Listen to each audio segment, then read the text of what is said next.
അവിടെ 10-30-40 വയസ്സായി കഴിഞ്ഞ് കഴിയുമ്പോൾ ജോലി ഇല്ലാത്തൊരവസ്ഥയിലേക്ക് വരുന്നു. അത് വലിയൊരു ബുദ്ധിമുട്ടാണ്. കരാർ നിയമനം അല്ല ശരി, പിൻവാതിൽ നിയമനമാണ്, ബാക്ക് ഡോറാണ്.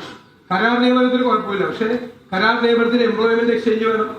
PSC എംപ്ലോയ്മെന്റ് എക്സ്ചേഞ്ചിനെ നോക്കുകുത്തികളാക്കിക്കൊണ്ട് പിൻവാതിലൂടെ നിയമനവും.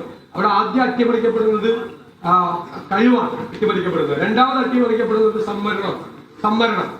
അപ്പോ പിൻവാതിൽ നിയമനങ്ങൾ സ്ഥിരപ്പെടുത്താൻ വേണ്ടിയിട്ടുള്ള കുറെ തീരുമാനങ്ങൾ അവസാനത്തെ മന്ത്രിസഭാ യോഗങ്ങളിൽ എടുത്തിട്ടുണ്ട്. അതെല്ലാം UDF സർക്കാർ വന്നാൽ അപ്പോൾ റദ്ദാക്കും. കരാർ നിയമനം നടത്തേണ്ട സാഹചര്യം ഗവൺമെന്റിൽ വന്നാൽ അത് എംപ്ലോയ്മെന്റ് എക്സ്ചേഞ്ച് വഴി ചെയ്യുള്ളൂ. ബാക്ക്ഡോർ എൻട്രി ഉണ്ടാവില്ല, ഉറപ്പാണ്. അത് ഞങ്ങൾ പറഞ്ഞിട്ടുണ്ട്.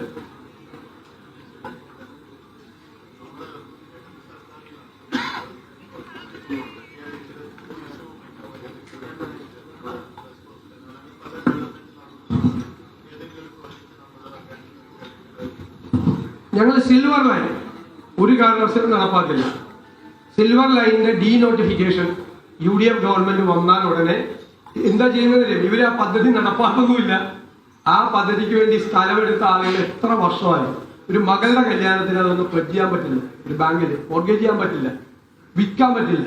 ആ പാവങ്ങളെ മുഴുവൻ ഈ ഗവൺമെന്റ് കഷ്ടപ്പെടുന്നതാണ് ക്രൂരമായ മനസ്സോടുകൂടി. സിൽവർ ലൈൻ നടപ്പാക്കില്ല എന്ന് ഏകദേശം ഒരു തീരുമാനമെടുത്താണ്. എന്നിട്ടും ആ ഭൂമി നോട്ടിഫൈ ചെയ്ത ആളുകളെ, ആയിരക്കണക്കിന് ആളുകളെ കഴിയിക്കുകയാണ്. എത്ര പേര് വന്നാൽ ആ സങ്കടം.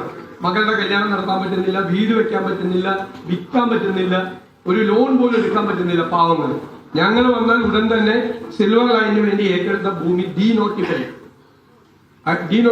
അത് അവർക്ക് തിരിച്ചു കൊടുക്കും.